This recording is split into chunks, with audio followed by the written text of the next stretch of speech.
And we're live. We are live. So we are back with another episode of the Vision Quest podcast. It's special day today. It's the 39th anniversary of the movie The Vision Quest. So that's I got my Matt Monster shirt on here from Frank Jasper. So big shout out to Frank. I've had him on a couple times. And one more quick announcement. We have a new sponsor, Anabolic Army. Great pre-workout stuff. I've actually used a couple times. It's definitely good for pre-workout. Definitely gives an old guy like me a little boost when it comes to lifting. So check out Anabolic Army. They are on Instagram, Facebook. They have a website. Go check them out. Great pre-workout. You'll see some more about them as we go through the months here, and we'll get them up on our page too. So, but anyways, we are here. We are joined by a special guest, Precious. I'm gonna say that I don't know. I've only known you from Bell. So when I saw it's not necessarily new, but when I saw it's Wieser, correct? Yes. Okay. When I saw Wieser show up, I was like, wait a minute, what's going on here? What's going on here? So I appreciate you joining me. I appreciate you taking some time out of your evening here to kind of sit down with us and tell your story, your sports/wrestling story. Tell us. I like I always tell everybody, we're going to start from the beginning.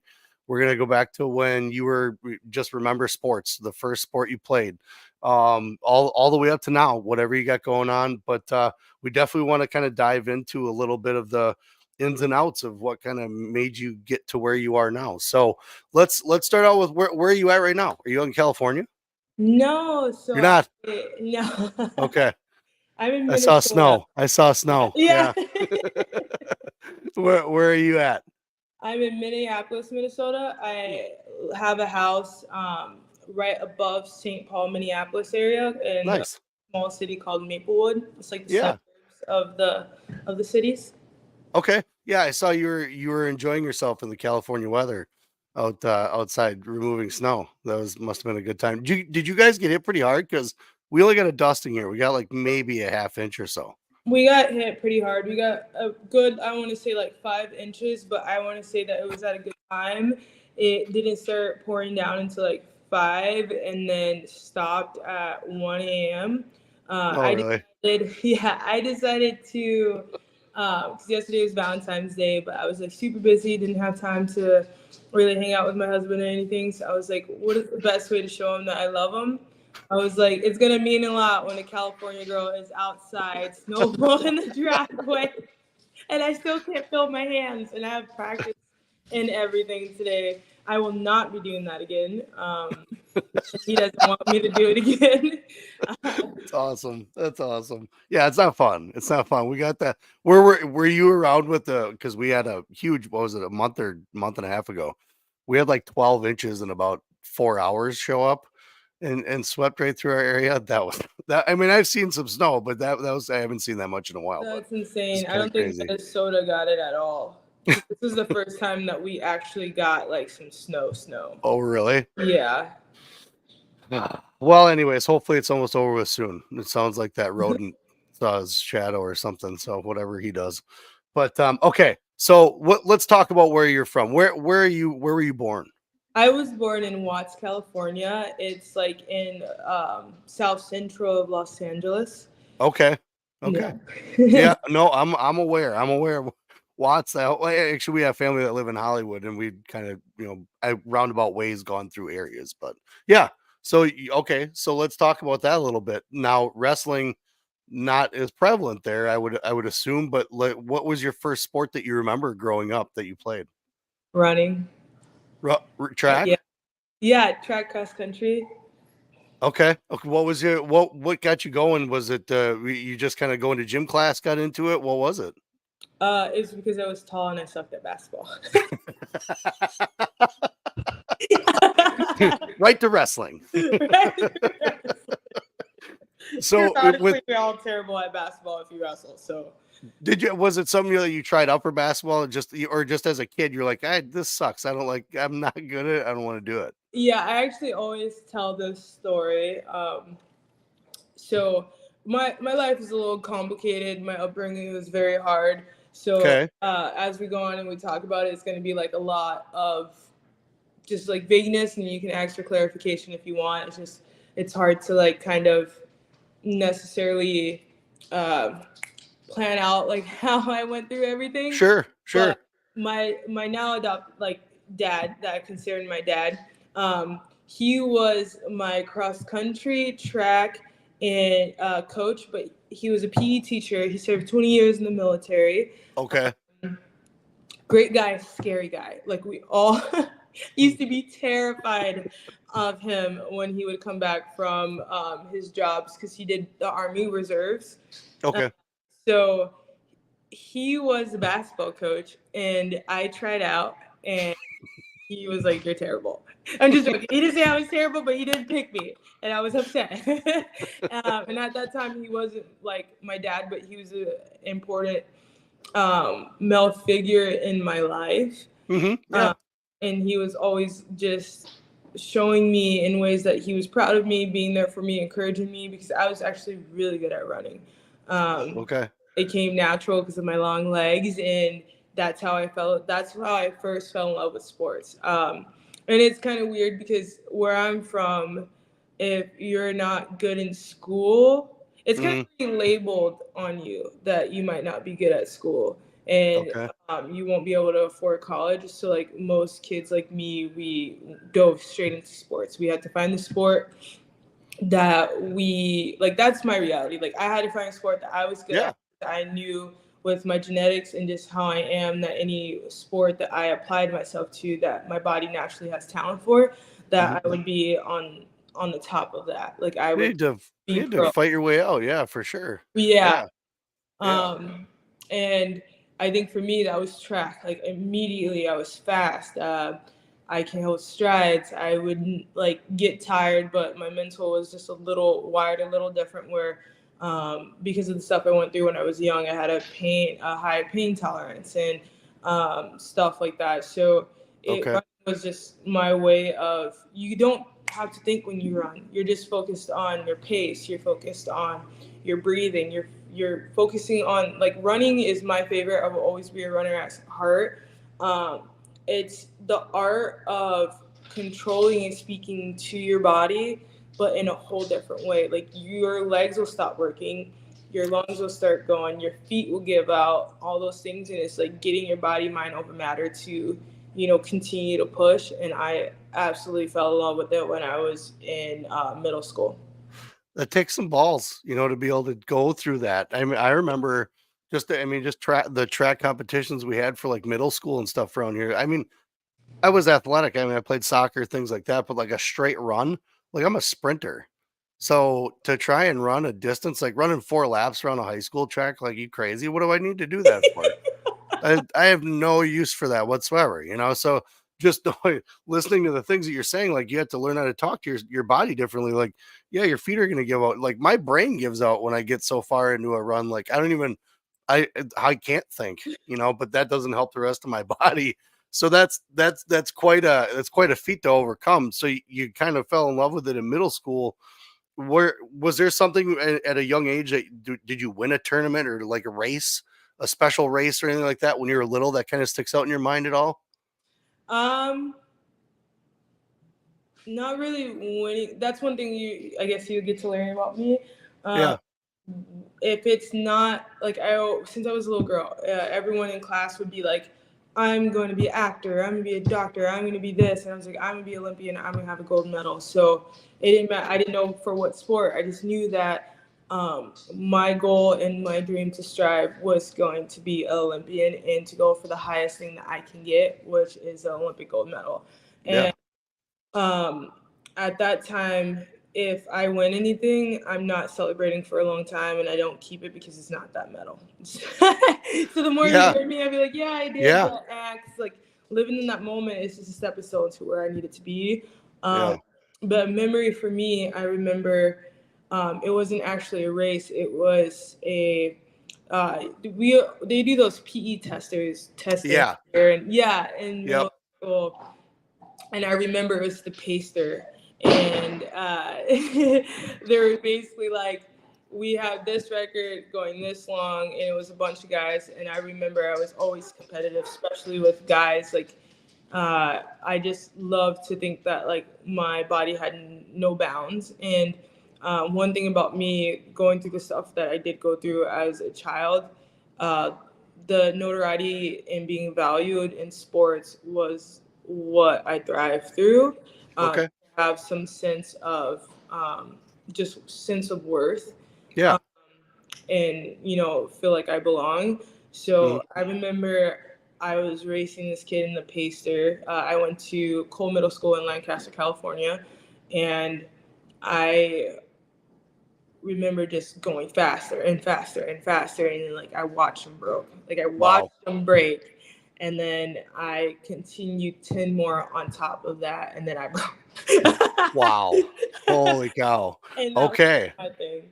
Okay. So that definitely, I mean, that'll boost you. That'll give you a lift, especially when it comes to knowing what you want to do, or the direction you kind of want to do, go with something. So as you're getting into middle school, is when did competition, I think as a kid, obviously you don't want to, it's a win-loss thing when you're young, but did you kind of you had that reality of, this is what I want to get to succeed. This is exactly what, this is the path I have. This is the path I want to take. In middle school, did you already have your eyes and sights on, like, I'm getting ready for not even Olympics yet, but like I'm getting ready for high school because I want to race in this tournament or this state tournament or things like that? What were your thoughts as a middle school kid? You say it was a little bit of a different upbringing, but as a middle school kid, and you're trying to compete, trying to push yourself to that limit, what was that like, as far as what you really had your sights on at that time? School was a break from what I was going through at home. So for me, my goal was, always being like watching, analyzing, and doing who I want to be as a person. So I remember watching Usain Bolt, and I Mm. had this like, he was the fastest in the world. That was like his prime when I was a kid, and I remember watching him, and I was like watching the way he carried himself. I watched him when he warmed up. I watched the way he ran. I watched his dance. Like that Mm. was my Yeah. thing.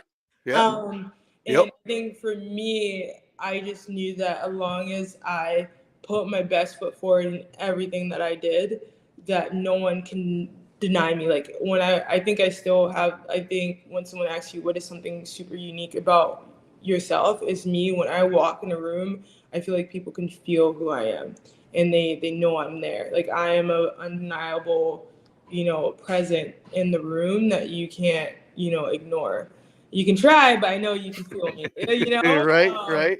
I Yep. stand out, and I, channeled that since I was a kid. Like when I got ready to I couldn't afford cleats back then, so I would literally beat people in just like either pass down shoes or like Wow. first shoes that you can think of running in. I would have to ask my dad again or see if I had a picture. I'll send you a picture, but it's like Like me. ruse, Yeah, running in ruse. like Yeah. yeah, man, and Wow. um, and I that was my motivation. Like, look, I don't have a lot.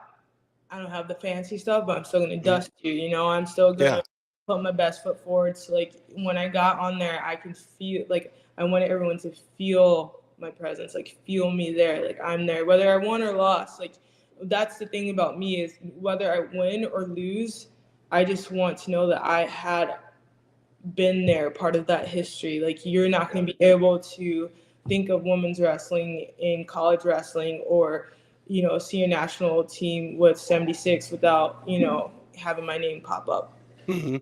For sure. So you speak about presence. How tall are you? I'm 6 foot. You're 6 foot. Yeah, Okay. So now, how tall were you in middle school? I was tall. You were tall. I don't remember, but I know I was 5'8", wearing a size 9.5, 10 shoe when I was in Wow. seventh grade. Yeah. I always been a Yeah. tall girl. Okay, so it's like you had like 2 inches left after that. That's kind of, things kind of paused. So that gave to me. Now I'm not a runner, so I don't know everything.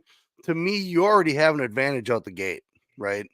You're 5'8", wearing a size 10, whatever, 8, 10. Yeah. So your size tells me that you should be able to school kids. Now I know there's technique to running, so it's not just going out there and just sprinting as fast as you can. You guys obviously put some work in. Were you practicing a lot? Because again, talking about how your upbringing was, were you practicing? And school was important, but were you also at school an extra 4 hours so you could practice and really hammer things home? Because I can only imagine you, if you're putting that much work into it, you were destroying kids. Yeah. So No, actually, I wasn't. That's why I was so. Say hi, Scotty. So rude. That's awesome. Perfect timing. Oh Yeah, my gosh. it's good. It's good. This is my hairless cat. He's attached to me, but um, Whatever. He can be part of the story. That's fine. yeah. So basically, just my home life wasn't so good, and it was very Hmm. strict at times, and I couldn't, have more freedom to do things. So I didn't have those opportunities to basically, get that extra practice, and Okay. that's what video was for me. Like watching Oh, Usain Bolt, okay. doing those things, talking about it. Like I always been someone that like believe that if you talk about it and you say it, my mind believes it, my body believes it, my spirit believes it. And all I need is for my spirit to believe it, and then my body will do the work. I was gonna say, so I mean, you putting the homework in, and like you said, watching video and kind of, obviously you want to gravitate. I mean, I gravitated towards Pele and like Diego Maradona and things like that because those guys are my idols. So did the same thing. Now I went out and I always did the same old story. I only had a curb and a garage door and a Yorkshire Terrier to chase me around for defense. But at the same point though, too, when you're watching video and things like that, you're really kind of living off the visualization of it, which, speaking and then believing in what you're doing, that kind of rolls into a little bit more of the wrestling life too, as far as what you have to do and get to that point. But where do you start to go as you're getting into middle school and high school? What are you still in track? How long do you stick with track? So this is where, like, I guess part of my testimony comes out about like the person that I am and like a lot of the stuff that I went through. The transition from middle school to high school was a very hard time in my life. I grew up in foster care, in and out of foster care. So I grew up with my family, but then got taken away and then went back, got taken away again. Yeah. So I went back and forth between those. And after middle school, I graduated and I was going for college because in summer you go to those. You get ready to go to the basically introduction of what you want to do. You go to your Oh classes yeah, yeah, yeah. and all of that summer stuff. So like Orientation. orientation, Yeah. yes. I started color guard. I started all those things, and then I ended up running away from home. Um, and like getting ready to go to high school, I just couldn't take the all respect to my mom, she was young, Sure. and all that, but I couldn't take the abuse I was going through anymore. I was abused a lot when I was a kid, and I think it's hard for me to say, not because it hurts me, but because I just don't like putting that bad light on my mom. Sure. God Sure. knows not Understood. what she was going through, and that also just puts my siblings in a weird funk, Mhm. Mhm. But uh, but to be true to my story, yes, I was abused, and it was really bad, and I was just tired of getting beat down. Like in my household, it was kind of like since I was the eldest girl, I had to do most of all the work. My mom would do the cooking, the cleaning. It became my responsibility. Mm. Um, and she was a single mom, so she was doing the responsibilities that a man was doing, So I think she was a little hard on me because she was very stressed and going through all of those things. It's not an excuse for what she put me through. Right. There's levels to things. She did Mm. cross the level, but I can understand why she did it because at sometimes when you're just going through a lot, you can break and not even disconnect and know who you are in that moment. Yeah. So I don't blame her for anything. I wouldn't be a strong woman without her. But yes, I ran away from home, and that was my final time. Taken away for a lot of things, and I was a sexual abuse survivor too. So I think by the time I was, what, I graduated middle school in 2012, so I was 15. By 15, I went through so much.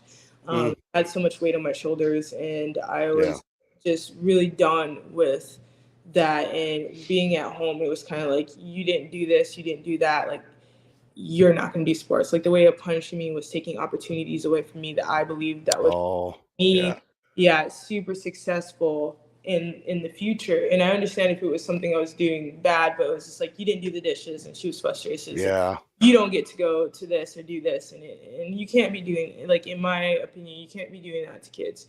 You can't be doing that at all. Like, you can't punish your kids for having responsibilities that's honestly supposed to be yours. And I'm not saying just chores. I don't need to go into details, because it was many other things that was there. People that know me know what I went through.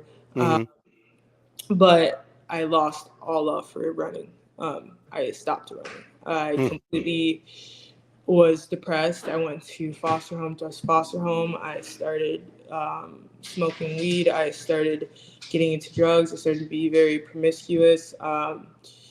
It happens when you're 15 and you go home to home. And when you're in those homes, it's kind of like where you are is not really your home. You're a visitor. So holidays don't feel the same. You deal with the hurt that your family is going through, and you go through. I went through just so much, and I lost myself. I blame myself for most things, even though it wasn't my fault. I, had an identity crisis because the things that I knew just wasn't there. And then when I went from being like strict, you do this, or you get your ass beat, it was like, you're not my kid, do what you want. Yeah, it's kind of like, free bet. reign, yeah. Yeah, bet. I was Yeah. I'm gonna try that, I'm gonna try this. For sure. That's like, that. I mean, that's the name of the game when you're at that age, for sure. Yeah. Yeah, so I was like just doing all of that stuff, and I'm not proud of it, but it did make me wiser when I got to college. I didn't have the problems that the girls had, Sure. in college. I knew how to hold my own. I didn't care for partying as much. I did party, but it wasn't like something that affected my training, because I got to do that so young. Yeah. But the point of that was, I went to foster home, to foster home, to foster home, went through things, was fighting. I went to 4 high schools in a year, 4. I went to Eastside, but then I ran away. So then I went to Palmdale, then I went to P9, then from P9, I went back to Palmdale, back to Eastside. And now, and my credits were messed up, my grades were messed up. I think I had like a 0.5. It was bad. I was just a mess. I got put in a level 12 group home, which means that you live in a house with 6 other girls that pretty much went through the same thing as you or worse, and you share a room with one, and we're confined in the house. You have staff that come in and out of the house and have shifts. You have chores. So like the basic things that you think people get, like when you're that age in high school, you get a phone, because you need to communicate. You get clothes. No, those things were earned. You get an allowance. If you want a phone, it's from the money that you saved from your allowance from the state. How old were you when you were there? I was 16 when I was there. Okay, gotcha. And I basically, like, if you wanted a phone, you paid your own phone bill. Like, you had responsibilities as an adult young. So I started taking care of myself at 15. Well, you had to grow up pretty quick, man. I mean, that's just aside from what you were already going through, but then having to. I mean, you're earning. They're trying to teach you something at the same time, but at the thoughts of we talk about just when kids are talking about going to college, they're 17, 18, and they're going to make a 5-year decision. You're here 15, 16, and you're faced with the reality already of, if I want this, I have to get it. And I don't know what kind of guiding hands are at that place, but it doesn't sound like it's, the most fun situation to be in, especially at 15, 16. And so we was it I were the people you were with that were your age, were you able to connect with someone and kind of, be able to have some type of a connection with anybody going through that? I feel like when you're going through so much pain, the connection is through the indulgence of, things that we're using to fill our voids. Sure. And sometimes we fucking hate each other. Yeah. Let's be Yeah. honest. Yeah. Like, you live in the house with these girls, and we weren't allowed to go outside. If you wanted to go outside, it was in your backyard, and our backyard wasn't that big. And if you wanted to go out with friends, your friends' parents had to come, show their ID, sign a paper to sign you out, and you had 2 hours. So we were Okay. confined in that house. I was lucky because I was at a really good group home. Even those with those strict rules, like once I got into sports, and I'll go into that, back into sports, they bought me a treadmill so I could get my anger out because I was fighting a lot. Like, my way of communication was the way that I was treated when it was time Sure. to communicate, which was, violence. So all I knew is when you made me angry, I'm gonna punch you in the face. And at first that's like a tough thing, people get scared of you, but after a while it just shows how weak you actually are. Like, the way that I feel that I can resolve my problems is I need to punch someone. I can't use words. Hmm. um, so as much as I felt strong in that moment, I was a very weak person, and was just going through a ton of stuff. The staff at my group home, I feel like, again, the whole presence things, I think they knew my heart. They knew who I was, even if I was saying the opposite of what I meant. Um, they knew just what I was struggling with, what I was battling with. And I still have contact with them now, and I appreciate everything that they have done for me, because that helped me fall in love with wrestling. And I started Okay. wrestling when I was in my group home. It's hard to forget that presence though too, when the situations you kind of touched on that make things that hard in life. And then you have people that, I mean, I'm sure there were moments of tough love kind of situations, but more of a lesson learned type thing instead of a fear type situation. Were you able to, it sounds like you were able to learn a lot, at least from that. And then it sounds like it's going to maybe carry you through wrestling and get you into wrestling. So how did that pop up while you're going through this? I was, oh God. So the whole thing was you can't have a cell phone unless you basically buy it. I was tired of using the house line. That's when the house line was big, like everyone was like, "Give me your number, I'll use the house phone," and we had to share. And I was tired of sharing. I wanted to text. I like Yeah. one day at a time, and I just wanted to be in contact with my friends in Palmdale more than not having any internet and have to borrow one of my roommate's phone and stuff like that. So Yeah. um, I saved up my allowance. I was good. I bit my tongue, which was hard for me. So I started fighting. I just walked away and Scani. Hey. And I saved up enough money for 2 months of the phone bill, but then also I had saved up for the phone. And that's Okay. when, what is that? Not Cricket. I forgot what the other. Boost. Mm-mm. No, I don't know. There's a couple of them. It's hard to remember those. Yeah, it is. Well, I'll probably remember later. Yeah. I set my money on the table when we got Okay. ready. She was like, "We're gonna have an outing. We're gonna, goodness gracious, Scotty, we're gonna go, basically to the store because everything we did we had to do as a group." Okay. So I put my money on the freaking table for 1 second to go potty, and I came back and it was gone. No one knew. And again, we don't have privacy in this group home. We have cameras in the living room, but we just don't have cameras in our bedrooms or Yeah. the bathroom. So, but where I put the money like an idiot is where you can't see it in the camera. So Oh no one no. knew who stole it. So I was bummed. I was like, somebody stole it. I just stopped talking to everyone.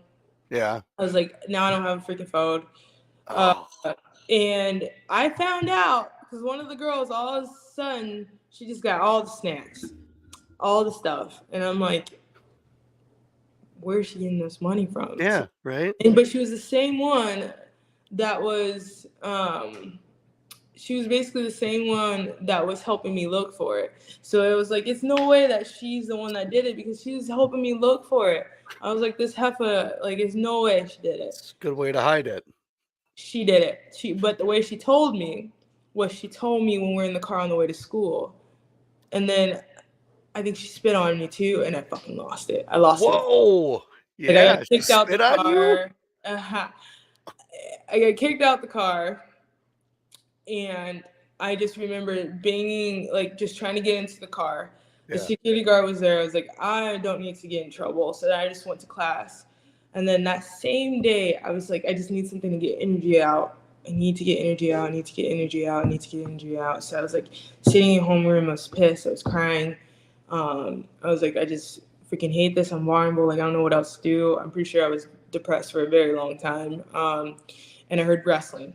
And I was like, I was like, no females are gonna be in wrestling, so I'm like, I think that's where I need to be. And I went to tryouts that same day. I went to the office, called the group home, asked them if I can get clearance to go to wrestling practice. They just checked to make sure that it was actual wrestling practice that day, and then I got clearance to go. I got freaking dragged. Like, I remember they were like, how much you weigh? I was like 152, and I'm like 6 foot 152. I'm a very lean girl. And I just remember going against a 150, I think that weight class, like 154 in high school. And I just I just remember just getting messed up. But for some reason, like, I was outside and my body was steaming and I felt like this fire, and I just cried. And I couldn't control how much I was crying, but I wasn't crying because I basically got my butt kicked. It was a release. Yeah, it was a release. Like, I had no clue what I was doing. My stance was ugly. Everything was ugly. I'm like 17 years old learning a new sport. I have no clue what I'm doing. I'm like, I'm actually kind of embarrassed because my butt's way out and I'm like this because I'm so tall. I'm trying to figure it out. And I just remember after that moment, I cried. I went home. I love burgers, and that's all I would eat every day at my group home. Burgers are good. Yeah. Yeah. Like so burgers. I made a burger. I showered, and that was like, I think, the first time in years I slept. Like, what I mean slept, like knowing that I have peace. Like, peace, wholeheartly, knocked out, mouth open, drooling. I had peace in my life. And I just remember going back to the point that, like, I blink my eyes and I'm at CIF for California, which is sectionals. And I hated it though, because it's embarrassing because it's in the newspaper, but I got second. 2.5 months of wrestling. I got second at CIF, but I was winning, but got disqualified for choking her out because I got pissed. I got frustrated. Ooh. And the way they put it in there, I wonder if I can find it. They were like, for illegal chokehold or something like that. Oh, it was like illegal hold, choke, something. But it was because I was just tired of it, and I just like was choking her out. I was like, just lay down. Yeah, you didn't have the arm. Just go to sleep. Go to sleep. Go to sleep. So yeah, and I just, from there, my career took off. Like, they were like, this girl only wrestled for 2 months, barely knows how to shoot. Stance is horrible. Falls over her skis for feet, you know. Like, I have small feet, so I have small feet, so anybody standing next to me has big feet. But so that's interesting that, you know, especially you mentioning that you slept well, you felt, I would say, exhausted. You still ate. I mean, so were you sore the next day? How did that feel though? Were you sore? Oh, I was sore. You're sore. That was the first time I actually worked out, because I would run on the treadmill, but running is different from wrestling. Way different. I was born with a six-pack. I have never, had to like work on core. So my six-pack, everyone saw, was a front. That's genetics. So I actually had to be core for the first time. I didn't know my back was hurting. Like I was going through it, but I loved it. It gave like wrestling gave me a sense of purpose, and it like it saved my life. Like I love it when I hear wrestlers say that because I'm like I feel it, I know it because it saved my life too. It literally saved me. If I didn't go to the practice that day, I would have definitely fell into the statistics of girls in foster care. Like I probably would have got pregnant and been working. No offense to people working at McDonald's. I love McDonald's, but I Yeah. would have had a fast food job. It's not your ideal place though. It's not Yeah, something you look for. no. No. You went from dreaming as a little kid of being an Olympian to, being so, broken inside that you don't even think you deserve to even have a chance to accidentally going into something that gives you that chance again. Well, I'm glad the wrestling net caught you because it's fun watching you wrestle. It's kind of funny that you talked about how 2 months after you're already in like a big stage in California because that's one state tournament. There's there's no division 2, 3. You're wrestling everybody. So as you kind of it was that your freshman year was when you first found it. What No, year was that? my junior Junior year. I year. was 17 years old. Holy cow. Okay. 17. Wow. So Yeah. what type of because you were exposed so late, what type of out did you wind up ever getting outside of California for wrestling ever before you got out of high school? Couldn't afford it. Right. Wait, it I was my didn't know sophomore if year. Wait, it was my sophomore year, and I okay. wrestled. So I basically wrestled 2 months sophomore year, 2 months, just 2 months of wrestling, and then 3 months junior year, and then a month my senior year, and then went to state. So Okay. before I went to college, I only had about not even close to a half a year, maybe a half a year of experience under my belt. I was able to go to one tournament, like one camp in VD, Yeah. Marcy, which is, my sponsor with Tide Mercury. I love her. Yep. Yep. Basically because I got lucky, but that was it. Like I couldn't afford a Fargo. And Okay. I couldn't afford all of those things because that came out of my pocket. Like that Right. stuff is stuff that, I had to like find extra resources for because I didn't have parents. Yeah. Um, Yeah. and it just the support system. So like my dad that I talked about, like through all of that stuff I went through, Yeah. and Yeah. he was constantly like, "Hey, you want to have dinner? Hey, you want to have dinner?" I'm like, "No, no, no, no. I don't want to talk to anyone. No, no." And he stayed in my life since I was 15. Like he's known me since I was 12, but Okay. he knew I was being abused because he would be like, "Why are you running with a sweater on?" I was running with a sweater on because I had these big welts on You my. were hiding stuff, Yeah, I yeah. was hiding stuff. So it's like, Yeah.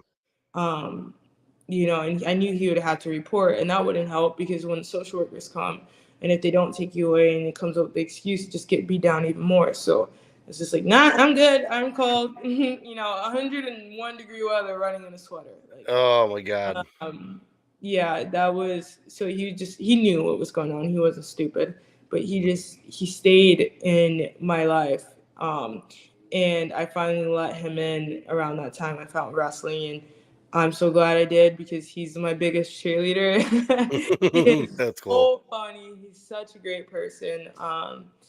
I feel like I was just meant to be his daughter because of the way he is with me, and everything. He's funny because he'll call me the homeless, like taking the homeless, but that's his way of saying that, like, you're my daughter, Yeah. Yeah. and doing things. I don't think you can be soft and be in the military. So Probably especially not not. be served like 20 years, like not in these days, but like Right. 90s. Like I don't think you can be very. Yeah. I don't know too many, and doesn't matter what gender it is. I don't know too many soft people from the military at all. They're all pretty grizzled and Yeah. been turned by, the military itself. But so it's an interesting dynamic that you have then because you're you're athletic, obviously. I mean, from running and then being able to do what you were doing in wrestling already. Where did how did college happen? Like where was it just because of California? I mean, because I'm from Wisconsin, so it's not like we had when I graduated in 1997, so it's not like we had a ton of soccer people running around and scouting. You guys you had social media and things out there. Was that a big help? Like, how did you kind of get contacted by schools to get interested in being able to compete in college? I think for women's wrestling, and shout out to all those coaches back in the day that did that hard recruiting. It's not how it is now, where you can slide in the DMs and do all of that. Yep. It was more like you had to show up at the state tournament. So like at that time, I had offers from McKendree when Sam was the coach, Ooh, King, Menlo, which I ended up going to. And then a couple others that I can't remember, but I know McKendree, King, and Menlo were my top three because they both. Well, Menlo wasn't good then, but it was in California. Yeah. And then King was known for being good because that's when Forrest went there. That was when Allie Reagan was there. That was when Sarah Hildebrandt, I think, was also there. Like that's where all like the elite people you hear about now are. Were at King, and then McKendree was the same thing. You had like the best of the best there, and then Sam was a good coach. So it was kind of just like they showed up at the state tournaments and they saw how raw I was. And then when it was always talk, they were like, again, that sense of presence, they were like, that girl only been wrestling like a couple months and she's doing that. It was like just the talk. And I can hear it to myself. And then for me, it would kind of make me nervous, but then kind of like feel me more of like, I need to prove I belong here kind of thing. Sure. And, that got their attention, and I'm really blessed and grateful for that. I end up picking Menlo because, one, the assistant coach there, Marcus Randolph, is amazing. He would go over and beyond when he recruited. I lived in SoCal. I was homeless at the time. I left my foster home because of some complications, and I just was done with foster home. So I was just like collecting the paycheck from the state and trying to figure out where to live. But that was hard because of all the stuff. Like people don't want a teenager in their house. So like I was trying to figure that out, and then I got myself in a situation where I was just like getting kind of bullied out of money, and I was like, no, forget this. I'd rather live on the streets than deal with this. And then my dad was finally like, when are you gonna just let me help you? So then I moved in with him during the summer to get ready for college. And Marcus called my social worker every week. How's Precious? How's she doing? What's she doing? How's she doing? Wow. Joey Brang was the head coach of Menlo at the time, and he was the same way. Like, how are you doing, kid? Like, I was already kid before they even met me. Like I felt like they loved me before they even knew me. Like, how are you doing, kid? Like, do this and that. Like, you should do this. And then they found out immediately when they found out that I, moved in with. Before my dad was my dad, he was just like a guardian. That moved in guardian because I was homeless. Literally the next a couple days, not even like more than 48 hours. They're like, hey, if you're interested in going here, we got you cleared to be here during the summer for free. We'll feed you. You can help out with camps. You can get ahead of wrestling and do those things. And I was like, it was like crazy God's timing and everything he did. And it was also just like a thing of going through that. It was just like the other schools, like they were like number, I want to say 15, 18. They just were down. And he painted this picture of like, we are building a team that wants to fight their way to the top, that want to show people that, that they can do it. My dream is to be to coach a national championship team, and I want athletes that believe. And that was just a different conversation than I had with the other programs. Like the King coach was kind of just like reached out to me, nothing more than that. Cause, he had the top athletes. So I was just another top athlete that, would have been added. I don't even know if he would even remember, at that point. And no, I didn't take offense to it because I understood that. It was just that stacked. Yeah. Right. Yeah. It's just that stacked. It would have just been another body. And for McKendree, Sam was awesome. He checked in on me, but it just wasn't prevalent as what Menlo was doing. So I packed my bag and was like, I'm going to Menlo, sign with Menlo. I was like, I'm going to Menlo. I know I'm going to be a national champ. I know I'm going to be the best, and I'm going to go there. Like this is what you want. You got me. Yeah. You know? Yeah. And then a weekend. I actually send you this too. I have a picture screenshot because I always read it when I feel down. Is I remember they for some reason didn't think that they thought that had some level of wrestling knowledge. So when we got there, Iman Kazim was a 155. They're all American, one of the best wrestlers on the team at the time, and she's a good friend of mine's now. And she also was on the senior national team Mhm. before she broke her leg, and it was just time for her to give up wrestling. But um, they were like, you can wrestle Iman, go and just get trashed by her. And then like they were like, do you even know how to shoot? And I was like, huh? So then they had me shoot, and I'm embarrassing myself. And I'm like, okay, I don't like this. My pride started getting in the way, and I was just getting taken down. I couldn't do anything. I was like, why am I here? Like I'm in college, and I don't know how to shoot. I don't know what I'm doing. Like, I was like, I'm packing my bags. I'm going home. Like, I was serious. I was going home. I was packing my stuff. And then I get this Man. text, and it's a picture of Marcus and Joey with thumbs up. And this is my memory of the message. It'll probably be different when I show you. But it was basically saying that, like, I felt that it was like your family. We believe in Mhm. you. Like, we're gonna help you accomplish your dreams. You're gonna be, Olympian. That's pretty cool. You're gonna do these things. And I saw that text, and I just sat there, and I was like, what am I doing? Like, I keep running away from my problems. Like, I did that so many times, and then I indulged in things that filled the void momentarily. And that's like the first thing that came to my head. I was like, I'm gonna smoke some weed and Yeah. go home. Like, that's Yeah. what I'm gonna do. And I grew up in Cali, so the negative connotation of weed is not what it is when I came here Not to even close. Yeah. Midwest. Yeah, which is weird because they smoke a bunch of cigarettes here, and it's Oh. opposite back home. We're like, oh, you're doing tobacco? Like, what? Like, it makes no That's sense. You're like a disgusting. hypocrite. They're both drugs. They both mess you up. Like, it's super hypocritical. Yeah. But that's a conversation for another Yeah, time. right. Right. I'm That's a whole totally other clean. podcast. Yeah, I'm totally clean now. And in college, the reason why I felt that is because that's how I suppressed my emotions and everything. But when I went to college, we were in the drug testing pool, so I couldn't do Oh that. yeah. Yeah. So I was sober for the first time since I was 12 years old. I was sober from weed for like a month because I was scared of popping and then losing the opportunity. Yeah. And that's another reason why wrestling saved my life because it supplemented weed. Like I don't need weed. I don't. I'm completely sober when I wrestle. Like, and I Mm-hmm. couldn't have been more happier. It couldn't have put me in a better situation at that time in my youth. And yeah, I was like, okay, I'm gonna show back up. Like I'm tired of Okay. like like I was tired of basically letting everything else win and determining who I'm gonna be.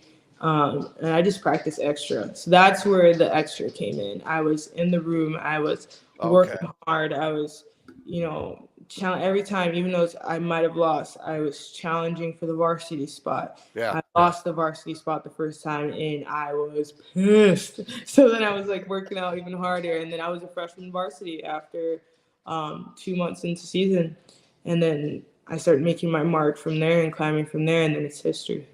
You were pretty well versed in diversity and a rough situation where we'll just say that you physically grew instantly, but you're meant you can tell that you had actually like growth spurts of mentality without having to go through. You were 5'8" in middle school, I mean, seriously.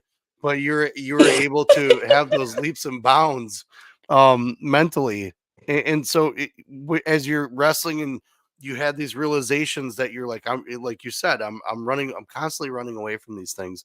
Were you finding yourself a little more I guess not overwhelmed, but kind of just flushed with everything from the past that culminated to that moment of just stop? Did you feel like a weight off your shoulders when you realized you can do whatever you wanted to do? You just needed to put your mind to it and laser focus on it. Did you think you were making excuses, or what do you think you were running from? I was running from fear of being someone, fear of, being successful. Like it sounds weird, right? You want to be someone, you want to do something, but when it comes time to do it, it's fearful. Like Yeah. for me, it was at that point that like this was going to be a little bit harder than I thought. And like, who am I? A girl from, born in LA, grew up in Lancaster, California, Yeah. the desert. And what makes my life so significant where I'm actually going to, live those things. And for some reason, I took every challenge as an actual failure, like of Mm. telling me, like, face, like, you don't belong here. Mm. And um I was so used to that because you gotta think about it, like in my household it wasn't like lovey-dovey, all that. Like my mom loved us, we were her whole world. I know we Right. are. Even if we don't talk today, like she loves us, we're part of her. Like Mm. we're all she had. She raised us 7 kids on her own. Wow. Yeah, and I got that strength from her, that stubbornness from her, that fight from her. I just didn't know where to put it, where to um, let it go. I just knew that I wanted to be better than what I was. I wanted to be better than the person that I was, and Mm. like I would like stop making excuses to myself, like. Yeah. I was sexually abused, so it's okay that I'm like being promiscuous with guys and getting self value through them because it's easy. I was physically abused, so it's okay that I'm smoking pot when I get triggered by something or do something. Like, like I think, just spiritually done with making excuses for that because I was watching me give my life away. Sure. Um, and then that moment when I got that text, I took that as a good omen. Like, Mm-hmm. you can do this. You just got to choose to do this. And don't get me wrong, they weren't just babying me. That text was like, hey, Right. you're there. Yeah. You're right there. Like, Yep. you can, not do it or you can do it. And Mm. that text honestly saved my life too. Like, it's little moments in my life where it's just like, boom, wrestling saved my life. And then it brought me to Menlo. And then it brought me Joey. It brought me Marcus. Brought me Kendra. And then brought me my teammates. And then it saved me there. And then Yeah. it it brought me my closest friends, and um, the sport's just beautiful because even when you think you got it down, you don't got it down. You got nope. Smacks you in the face again. Yeah, Smacks you in the literally, face. Literally. literally. So you find yourself, you're having a realization, I would say a growth moment, in the smoke clears, for lack of a better term, no pun intended, but the smoke clears and you have a better visual of the direction you're going in now. Where do you start? Where were the successions, I guess, on the mat for you then once that happened? When did you notice a corner being turned? Yeah, it's just, ow, Scotty, here's this food and it goes crazy. Um, yeah, I just knew I was working harder than everyone. Like everyone that was around me. I don't know the rest of my teammates. They're competitive as me. So if they watch this podcast, my best friend probably call me or some other friends and be like, "You are not working harder than me." but in my Nice. head, yeah, in my head, I was working harder than everyone. Like I actually struggle with having wrestling partners. They would have to wrestle Marcus. So shout out to Marcus because I would just my motive was to break everyone I wrestled, like Yeah. break the practice room. Because then I knew if I was breaking them, then I was breaking myself. And then pretty soon it got pretty easy of breaking others in the practice room. And then my tolerance went up. So then wrestling with Marcus was like that way of like keep going. Yeah. And I started dominating. Like I was making mistakes. Like I was up for the national title and lost to Diamond.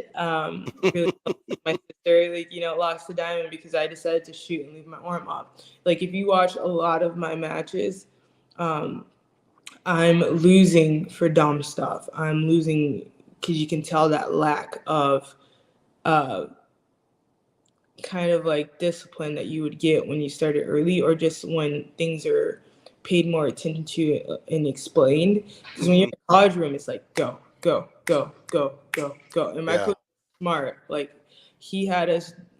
He knew, because he was a physical. I think he's a physical. Sorry, Joey, if I messed this up. He's a physical trainer. If he's not, then in my head, he's a physical trainer. He did something like that, and he knew the way to build athletes is muscle memory. So 45 minutes, the first conditioning, of conditioning and the same repetition moves that lead wrestling moves. And we're known for offense. Like Menlo, when I was there from 2016 to 2019, before the COVID thing happened, you knew if you got a Menlo girl, we're shooting. And why? Because we shot at least 250 times in that 45 minutes before we went over technique. Like we were an offensive team, and you know, and I felt that, embody that. I still embody that and do those things. So yeah, that's kind of like what it was for me when I knew I was turning that corner, because then matches just started going, and then I started to, like, you know, he had this thing where we always had to bounce when we were ready to go up, and if you weren't, then it was no, you weren't actually. Yeah. Joey is the man. You do it or you're not there. Like there's no choice. Like, and I think that's what made our team so special, the 2016 to 2019 team, because we all had our pains that we went through. Like my story is one of many other unique stories of the girls on the team, and you can see the way they recruited, because 3 of us are on the senior national team and still going. So Marilyn Garcia, Minlo, Solon Piercy, Minlo Num, the same year as me, and then not even saying Yvonne Evian before she tore her ACL, and Iman and Tiana and a couple others. Like before, it sounds like they were a good judge of character. You know, like 100%. they could tell it didn't matter. They could just see the fight in the dog. You know, it's interesting that you had people around you that were like that just stuck. You know, like it's a handful, literally, of folks that really kind of either they gravitated towards you for some reason. I'm more of a universe kind of guy, and that's just where I roam. But it seems like it was a gravitational type of thing with you to these people, because it seems like your track coach was kind of the same guy. You know, he was really good with character. It wasn't something that he was like trying to find a star athlete to put on his team. He saw character in someone that was able to persevere through a lot of stuff and kind of keep that focus. So Joey and crew seem to have their heads on straight when it comes to knowing their shit and putting people to the test and putting them to work. And talking about a team that you named about 4 individuals that kind of had the same situation. Did you find yourself closer, I guess, than not just as friends, but kind of connected with them a little bit more as a team? And that kind of, was that what drove you guys as a team as well? Yes, I would say the starters of the team, no, the rest of the team, but it was the starters that did it. Yeah. But we couldn't have. That's one thing my coach was so. Why I think why I approached the senior national team. He's back from eating. Why I approached the senior national team the way I do, is because the way he trained our brains. He basically raised me in wrestling. Joey raised me in wrestling, and it was, even though we were the starters and we got it done, we couldn't have did it without our teammates. That was our partners. They gave us everything that they had. So even though the starter team is the one that got it done, their spirits were in us. If I didn't have them to deal with my shit, like trying to break them, like how would you feel if I'm like, I'm gonna break you? Mm-hmm. You're like, what? Yeah. Like, come on. If you knew, right. Yeah, like come on now, that's rude. But like that was my demeanor. But them still wanting to like push me because they believed in me too. Like he always told, as much as he was like, because this is what it's kind of hard for me now as a coach. Like I'm learning to be better. And then like just watching others, Joey was like, you're gonna win, you're gonna win, you're gonna win. You can only lose by 1 point, you're gonna win. It was never no choice of, ooh, if I'm gonna win. Like the Menlo girls, the varsity team that I was a part of, was we all shared the same pressure of like, we have no choice. Like we're gonna go out there and win. And that was the same thing in our brain. Like we're not gonna lose. So like if you like people go back and watch us or just look at our stats and stuff, it showed. It's the reason why we won 2 back-to-back national championships, right? Because Right. we had that. And I don't want to say we got it by landslide. No, we won the WCWA one before they did all this splitting stuff. Yeah. We won that by 0.5 or 1 point, one of the two, and it took the grit out of all of us. Like, you gotta win, you gotta win, you gotta get a pin, you gotta get a tech, you bet not get pinned. So basically knowing that, hey, you're gonna lose, but just don't get pinned. Right. But that's how we were raised with him, and we knew what his bluntness was. He knew it was care, but at the end of the day, he had dreams too. That was our dreams, and his, fuel and who he was as a competitor, fueled us as women. And not one time did he let us bow our head, telling us like, you need to win, like you have no choice, you're gonna win. And that's how we did the stats. Was you are capable, you're gonna do it, keep your head high, be that person.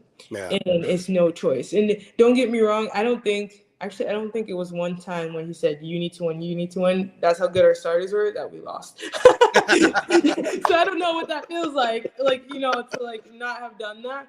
Yeah. But even if it was a close match, as hard as our coach was on us, he was also the most loving with us. And so was Randolph. And so was our team mom, Kendra, and Tristan, who's not live, traitor. Just joking. But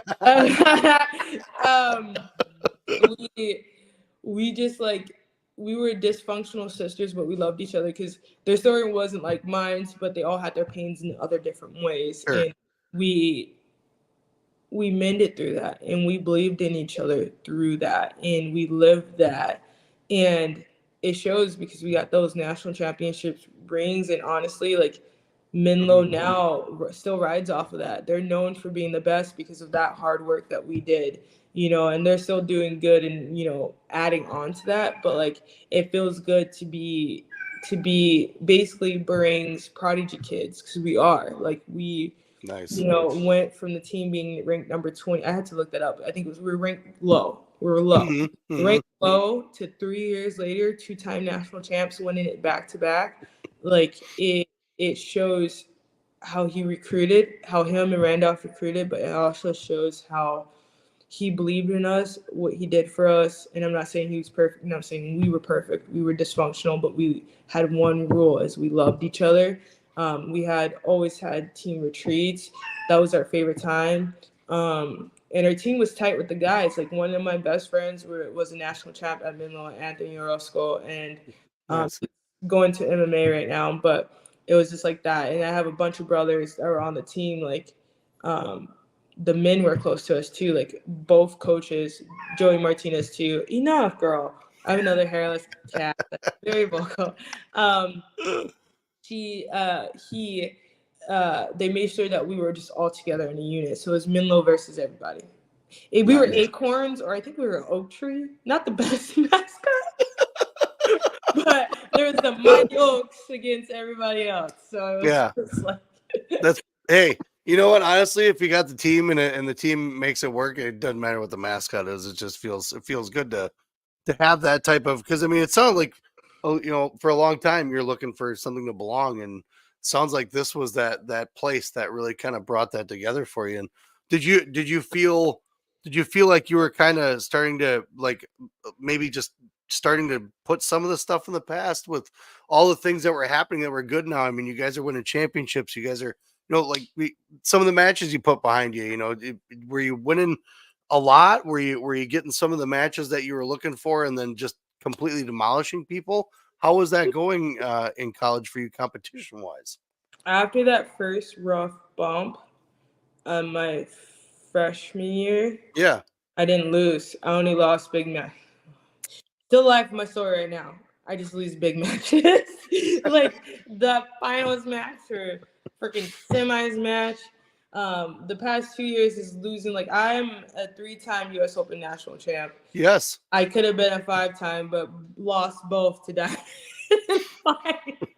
So I want to ask you about that. What is do you kind of feel, because I mean I can point out to several people that we've seen this year, just in our state alone, that you see them killing it, right? And you're like, holy shit, they're gonna explode through. But then something happens. Is it a mental thing? What do you feel like is happening when some of those matches go that way? It's playing chess, like at that level, and that's Yeah. why I was saying, like, Joey, I owe him so much. Um, like, I remember when I won my first U.S. Open, I gave him the thing because it wouldn't have started without him, you know. But like, the way I look at things is like, I don't care who you are, you're not better than me as a human. Like, I'm a good human, you're a great human, we're equals. It's just that you're Right. better at playing chess than me. When I'm looking at matches, close matches, like even when you watch Jordan Burroughs against Kyle Dake, it wasn't that Jordan's not the best. He's the freaking GOAT. Yeah. Right. It was just that he lost that chess match each time with the chess wrap from the double. Yep. It's like certain positions and certain things that cost you matches, and that's all it is. It has nothing to do with your capabilities or who you are. Sure. Yep. It's just chess masters, and that's what I have learned, and that's what I learned from Joey is like, it's nothing to do with your capabilities. And just because you work hard does not mean you're gonna win. Just because you're killing it doesn't mean you're gonna win. It just means that it was your day that day and you had a great practice. Very true. Just because I had a crappy practice does not mean I'm not gonna lose. It just means it's not my day. Mhm. If I lose doesn't mean that I'm not going to be the Olympian. It just means that, or you're going to beat me again. Or if I lose to you 5 times, doesn't mean that the next time I wrestle you, I'm going to lose to you again. It's just that you keep beating me in that chess match, because whatever it is, whatever it is for me and my muscle memory, I'm just getting caught in that same position over and over again.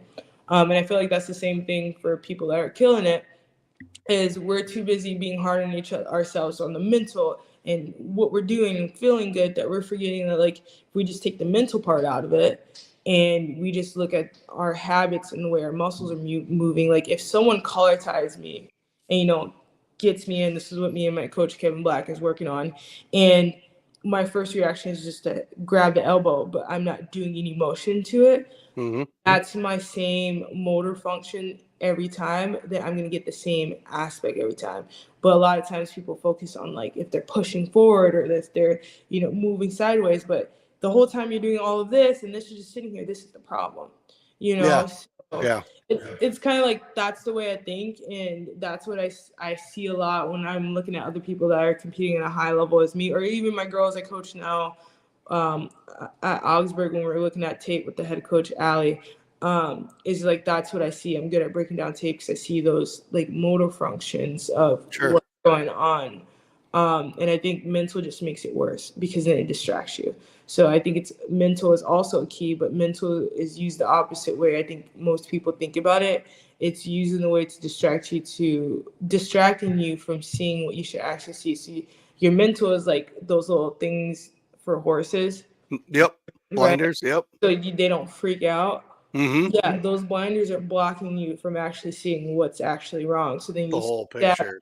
Yeah. So you just step in the same thing over and over. So you could be on fire with someone else that for some reason hanging on their elbow is not a trigger to them to move it. So of course you're gonna freaking wreck them, but you might wrestle someone else that, like, their elbow is a setup. Like, yep. So, like, that's the part where it gets tricky with wrestling, because it's so many different styles that the thing that's probably making you lose, where it costs the most, is not showing up when you're freaking, on fire with someone else. Yep. Agreed. That's just my 2 cents in it. That's how I feel about it. Necessarily, because I lived through it, man. I was not a national champ. This is like, my life has been butt backwards. I was not a national champ in college for WCWAs. I was runner-up 2 times. The year I was going to win it, right the day before we were going to compete, thank you, COVID, took our nationals away. So, and then we competed the whole year. So they're like, sorry, you have nothing. So Ugh. basically I end up again, I do things backwards for some reason. My life is backwards. I won the US Open as a junior in college, and then won it again my senior year. 2019, right? Was that Yeah, 2019? won Yeah. it again. It was number 2 in the country, Yeah. but didn't win nationals because it got taken away, but wasn't a Right. national champ. So it was a national champ for the United States, but not for, Dirty, for college. dirty COVID. Yeah, Damn. dirty COVID took Shit. it away from me. Dirty COVID. I didn't even get a year eligibility back for that either. So that was Yeah, done. it's kind of weird how that worked out between I want to say like almost all sports. So I'm not a big I don't get into the stats and numbers of things as far as like, oh well, this rule consists of this, and I don't get into the finer details until it probably pisses me off and I start looking into the rule. So Yeah. I'm that guy. But when it came down to COVID, like I was still kind of in the dark with how when it first came out, they're like, well, they gain a year of eligibility. I'm like, well, how is everybody getting a year of eligibility? Like, what's going on with what's this? Here's free. Here's another year of school. Have fun. Like what is going on? So I didn't really kind of jive with it. I think we were so engulfed in getting Liam around to tournaments at that time because we were taking him in Michigan. I mean everywhere. And it was like the last one, and I was trying to get him in every tournament I could because I didn't know when they were going to not have tournaments anymore. So we were all over. I didn't pay attention to what COVID was giving, but I was just like, oh sweet. So we're gonna see this person wrestle again. We'll see this person wrestle again. That's all I really paid attention to. But as you started kind of navigating through your college years, obviously you're going to continue. You liked wrestling, so you just mentioned a couple of the U.S. Opens and World Team Trials and things you went through. Were you able to have you been able to broaden your horizons a little bit and be able to get overseas and do some training? Yeah. So 2019 was just a great start for me. Mm-hmm. I was the world team member for U23s, and Yep. then I was ranked number 2 in the country then, and all of that. So just in that year, I went to Japan, I went to Canada, I went to Germany, I went to Poland, and Nice. other places, and then kind of opened up. That was the first time I ever traveled out of the country, Canada. Yeah. And then from there, when COVID hit, we had that little pause. I ended up moving here I moved to Wisconsin first, and I trained with Kevin Oh. Black in, yeah, and Yeah. Victory, and I still train there. Yep. But then I just moved to Minnesota because I got married. So Yeah. then once COVID's like lightened up, then I went to Ukraine, and then so I've been all over. I Nice. came back from Paris 2-3 weeks ago. Cool. Yeah, I've been able to travel all over the world, which is Good. insane. The different cultures and everything that I got to, experience, and have people embrace me and teach me things. And Well, you're in good hands. I mean, Kevin Black is a staple in Wisconsin wrestling, so it's not like we don't know who that dude is at all. yeah, Yeah. No, we know Kevin Black here. That's for sure. So with some of the experiences you've had, now you're coaching, right? Mhm. Not done competing yet, right? You're not done No. competing yet. Okay, good. I know you just got back, but I didn't know if maybe you're like, yeah, I like coaching, and it's not going to say anything yet. You're going to kind of tuck it under your wing and not go back into competition. I Yeah. like watching you wrestle. It's fun to watch you wrestle. I mean, the highlights that I found were just a couple that I wanted to use because unfortunately I can't have a 5-minute reel and put it out there. But I just found the things that I liked and kind of put them out there. But when you are obviously you've been through a lot, so the things that you bring to a coaching table, I would think are a little more dynamic than most coaches. So when you are able to kind of sit down with like right now, since you're kind of fresh to the coaching game, right? It's your first year. So have you been able to be able to sit someone down and be like, hey, you know, it's fine. Let me tell you a story about what you can actually go through and find yourself in a hole and still find your way out. Have you been able to have conversations like that yet in just a short time? Yeah, it's a little different though. My girls can tell you it's a little different sometimes. Yeah. Jeez, P, like seriously. But Yeah. this is my second year. The first year was with Jake Short, which was awesome, and this year was. Okay. Yeah. You heard of Ali Bernard? She was Yep. our Olympian for 28, not for 20, yeah, 2012 and 2008, and Mhm. it's been a dream working under her too. Cause she is so funny and awesome, man. She is just incredible. I'm excited to see as a head coach how she's gonna like transform Augsburg. It's gonna be amazing. It's awesome. But uh, yeah, me, I'm more like if you want to go get it, I kind of carry the same way I do with myself and how my coach is with me. That's how I am, and I won't change. And I feel like my girls respect that because it's like if they're gonna whine to me about something, but I literally see how they drill and it was trash, don't talk to Yeah. me about it. Like, what the hell? That's not my problem. Like when you start actually working, then we can start talking, you know. It's But a good then perspective. Yeah. when they are working hard and they are getting themselves into situations where our girls work hard, they've been through a lot. The Augsburg program been through a lot. We had some greedy people in that program that just sucked the life out of that program and then left it and is still trying to drag that program down. And Mm. it's disheartening, but you know, like you said, you believe in the universe. I believe in universe and God, and it's like Yep. the things you do and the energy you carry around is going to come back and it's going to surround your life. So It I does. to like keep my head held up high because it's like you can throw everything you can and keep that dark light towards us, but we can keep shining and dim out that light, but that light is going to suck up your world, you know, like Mm-hmm. be in Mm-hmm. darkness for yourself. Everything you do does come back to you. I believe in it. Um, so the point of that was just like I seen those girls go through so much and I see how much they struggle. So like I am invested on just like picking apart video, picking apart their drilling. Like, hey, you are doing this because of this, and you're doing this because of this. Redo that, redo that. Like, they'll tell you all day that like. And there's another thing is when we do hard workouts, we have a great assistant coach, Chad Barchfield, and he's from Wisconsin, I think, but he's awesome and he does everything with the girls. So like our room is different because you have coaches in the room. You have a head coach that's a woman that was a two-time Olympian, and then you have a assistant coach that's striving to be Olympian and still high ranked in the country. Mm-hmm. You have a assistant coach that's a male, which you kind of don't see assistant coach that's a male for women. Like a third and not the It's a go-to. couple. It's a couple, but it's not common. It's It's not not common, common. but love his position and never oversteps. Yeah. Right? Kind of treats me like a princess.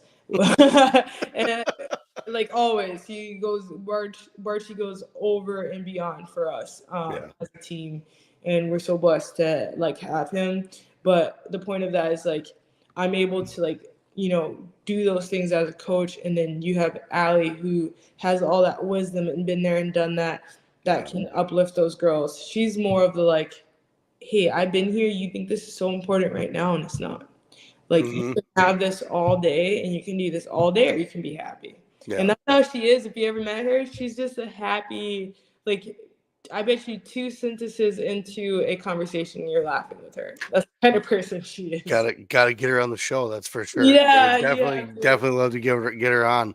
So Awesome. you sounds like you're pretty comfortable with where you're at, and it sounds like it's a good environment. And as far as the upcoming season, what you kind of talked about it a little bit, but like, what do you guys have coming? That's on the pipeline. Do you have any girls that are competing right now that are Yes. looking to that are going overseas or anywhere at that point? I mean, how many kids are still competing right now? So for Augsburg, we had a lot of seniors. One of our seniors that left actually went to Iowa, Okay.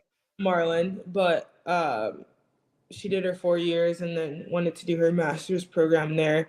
But Mhm. our last year's team, a lot of those girls on the high level, Brooklyn Hayes, Kay Lang, Marlon Didi, um, gosh, I hate that I'm missing Nina Makem, who's still at Oh yeah. Augsburg, Yep. Yep. who's a freaking beast, and she's went up 2 weight classes. So, Oh really? dude, some things people don't know about this girl is she's the most dedicated wrestler I have ever seen, and I'm so invested in her sometimes because I see myself in her. I seen like I see myself in her so much when it comes to like working hard and then something happened and falling short. Like if you see that girl and how she wrestles and how she carries herself and what she does, like everyone that meets her or wrestle her, like I have Yeah. girls sometimes come up and be like, "Oh my god, I need her lifting program," and it's like that's all That's her, awesome. man, and I've she's seen some highlights. She looks tough, man. She dude. definitely looks tough. Yeah, she's insane, and she just got her citizenship because her family's from Cameroon. She's been here since Okay. 11, 8, but that's just like a huge thing. She finally got to like do those things so she can compete because you didn't see her in the past because she couldn't compete for the U.S. because of that. Sure. And she's one of our current wrestling stars at our school right now that stayed that you'll see at U23s. Okay. Go try out for that. Um, when Nice. she qualifies for Olympic trials, she'll also be there for that with me at Olympic trials. We have some other girls that are really good and talented. They're just working on, learning that like those level jumps. And Autumn Flanagan is one of those people. She's a really just positive. She was puking and smiling on. She was wrestling a match and she was puking, but she still found a way to smile. Wrestling. If I'm Gotta love wrestlers, puking, man. I'm out, bro. I'm out. But um, that's just like two of many of the girls that we have that are just a bright light on the team, and then the Yeah. ones that graduated or left because of the transition of the program when Jake Short left. It was just it's just amazing how this program's only 5 years old and it already had 4 national Well, champs. I follow you guys on Instagram and stuff like that, so I do get to see a lot of the progress and the things that are going on. I mean, Augsburg itself has a name, so I mean, right away, you can only expect to have top notch coaching and especially just the history that's at that school itself. I mean, I'm sure they Yeah. had they'll get their shit together once everything gets down to normal. But was the one thing that I definitely wanted to ask about is what are your plans right now for what's coming up with competitions? What do you have coming up? I am gonna just be at my gym with Kevin and get ready for Olympic trials. Okay. Okay. I am going to just focus on putting my best foot forward Yeah. because my other dream other than wrestling was to be a mom, and I'm at that point in my life where if I want to take a break and then continue to wrestle, this year just feels like it's the year to take a break and have a baby after this Olympic run because then I can come back in 2025 at Bill Farrow, Yeah. 3 months postpartum, and wrestle and qualify and do those things, and I'll have that 2 year hurrah. Um, Nice. whilst being able to live my dream of also being a mom. A mom. It Yeah. will Yeah. help to transition out of the sport easier than retiring in 2028 with no kid and then getting pregnant. I don't think I can do that. That's tough. It's tough, and Yeah. I'll never try to talk anything about when it comes to being pregnant because you guys. Sorry, that is not something that I would ever want to go through. I don't care what guys say about passing stones. That's where you guys have us is on childbirth. So that's just Yeah. where that is. So, but I'm really excited to see what happens with you. I know we're gonna be going out to Vegas for World Team for Liam. He's crazy. We got state going on. My voice is half gone. So like I've said yes a couple times, like yes, and we just got done with sectionals and we've been screaming our lungs out for the past couple days. So but we got to see you wrestle a little bit. I think last night you were out in Vegas this year, I believe, right? Yeah. Yeah, yeah, yep. We saw. I think I saw a match, two of you. It was good to finally see you wrestle like in person, not on a TV screen. So it's Yeah. I always kind of get excited about that when I get to see so many athletes that I've gotten to see like over the years on TV. I'm like, yeah, right in front of me. This is the best shit ever. So I'm excited to see what you have in the future, whatever comes. You've been talking to us for quite some time, and we appreciate all the time that you've taken out. I'm going to talk to you for just a second afterwards. But is there anything that you want to plug at all before we end the show here? Um, I don't know. That's a lot of pressure. I just say everyone's journey is unique, and I think something that I'm processing right now is not everyone's going to be a Jordan Bros, and not everyone's going to have this crazy path of like boom, boom, boom, boom, boom, boom, boom. Yeah. That's kind of what you hear. Everyone's going to have a path that's different. It's just that you have to be proud of that, and then you will find the peace through it. I'm excited to watch women's wrestling grow, and just hope that they stay humble though. I am been a little with all the stuff that's going on right now, but I'm pretty sure people that didn't feel it know what I'm talking about. Yeah. But other than that, right. like, I'm appreciative for people like Allie Bernard and Sarah McMahon and Marcy, who, you know, went through all of the things they did to make it possible for us, Clarissa, for us to be able to wrestle and then have the benefits that I had when I wrestled. And I'm glad that I was being able to be a stepping stone to give those girls what they have now. And I'm hoping that they are, you know, looking to themselves to do the same thing to build for the next generation. Augsburg's in good hands. That's for sure. Augsburg's in good hands. So everybody, this has been Precious Wieser. I appreciate your time. I'm just going to talk to you for a second once we're done here and kind of do it with everybody. But everybody, this has been another great episode of the Vision Quest podcast. Precious Wieser, appreciate it. We will be talking to you soon. So everybody, we're done. Peace. That was perfect. You said peace when I said deuce. That was so nice.